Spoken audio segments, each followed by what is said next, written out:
Aujourd'hui, tout est fait pour mettre les bâtons dans nos roues. Donc on parle des étrangers, des immigrés comme des délinquants. Camarades, on est tous étrangers à quelqu'un ou à quelqu'un d'autre. Mais au jour d'aujourd'hui, à la maison, on a tous mal. L'Afrique a mal, l'Europe a mal, le Moyen-Orient a mal. Est-ce qu'il faut une autre pandémie pour qu'on considère qu'on est tous pareils? Qu'on est tous des êtres humains? Est-ce qu'il faut une autre catastrophe naturelle pour qu'ils arrivent à comprendre qu'on est tous un? Qu'on est tous pareils au-delà de nos couleurs, de nos origines, de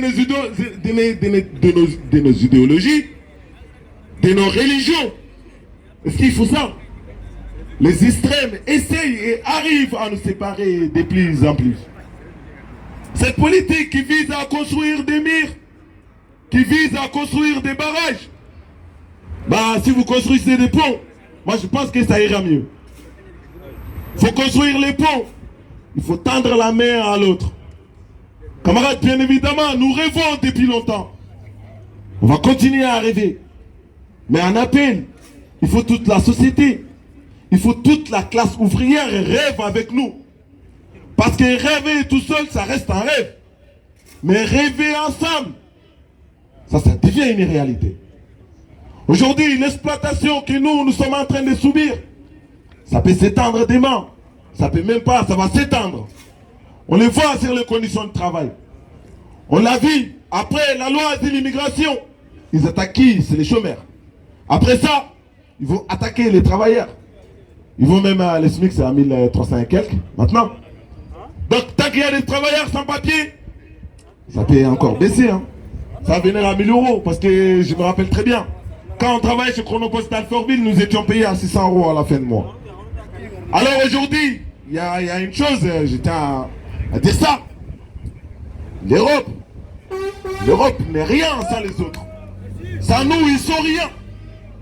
On est obligé de vivre ensemble. Moi je suis ici, il y a un Français au Mali, il y a un Français au Sénégal, il y a un Américain ici, il y a un Asiatique ici, il y a un Français qui se retrouve en Chine. C'est comme ça.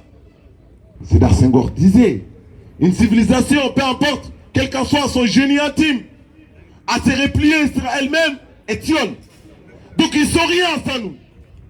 Vous parlez des immigrations, combien de milliards ça rapporte en année? Combien? Plusieurs. Vous parlez des immigrations, vous voulez dire on va renvoyer tout le monde chez eux?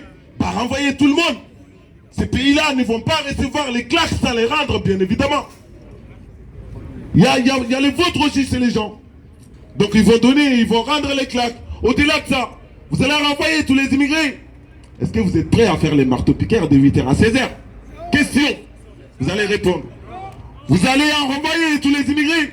Est-ce que vous êtes prêts à vous retrouver devant un camion de poubelle à 5h du matin? Vous allez rêver, vous allez renvoyer tous les immigrés. Ok. Est-ce que vous êtes prêts à venir faire les déchargements chez Chronopost, chez DPD, chez Viafoss, à Gélis ou n'importe où dans la logistique? 10h du matin à 7h du matin. Est-ce que vous êtes prêts? Madame Le Pen qui parle là. Mais c'est Jordan Bardella qui parle là. Quel travail ils ont effectué depuis qu'ils sont là? C'est ça le travail.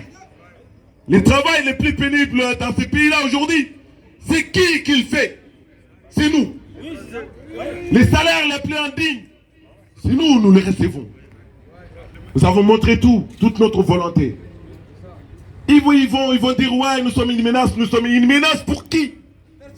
Mais par contre, vous êtes une menace pour nous. Parce que vous voulez nous maintenir dans la précarité. La fraternité qui se retrouve dans la devise française, on va en parler aujourd'hui. Cette fraternité-là, qui le fait mieux que nous? Personne. C'est nous travaillons, nous cotisons, nous payons des impôts, et derrière on n'a rien. On n'a pas de chômage, nous ne sommes pas assurés, sauf l'accident de travail, c'est notre poche. Si on crève pour nous-mêmes, on n'a pas de retraite, on bénéficie d'aucune solidarité derrière. Alors que cette fraternité-là, il n'y a personne qui le met en place mieux que nous. Aujourd'hui, on parle sera un ton fort, bien évidemment. Parce qu'on est tous énervés.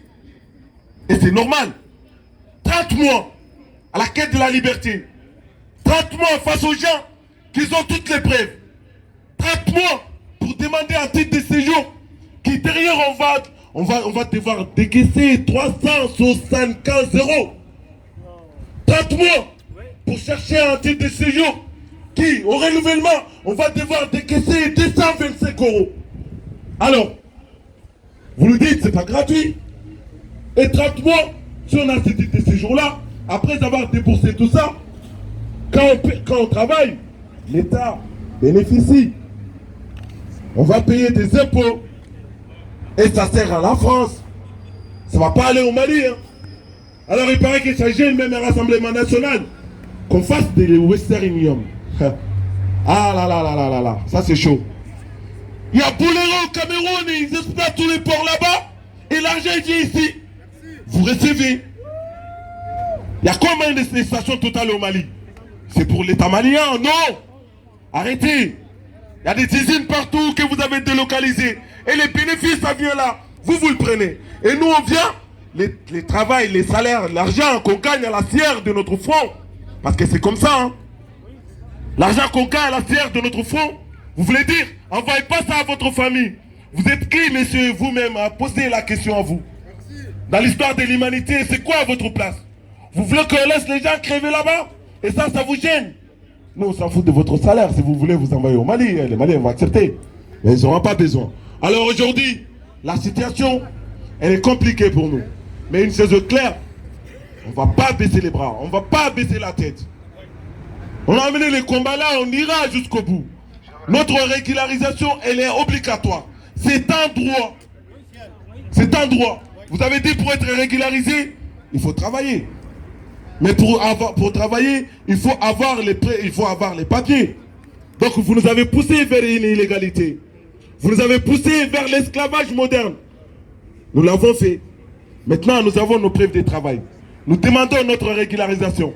Madame la préfète, nous demandons la régularisation des occupants des piquets de grève à Chronopost d'Alfortville, qui occupent depuis le 7 décembre 2021.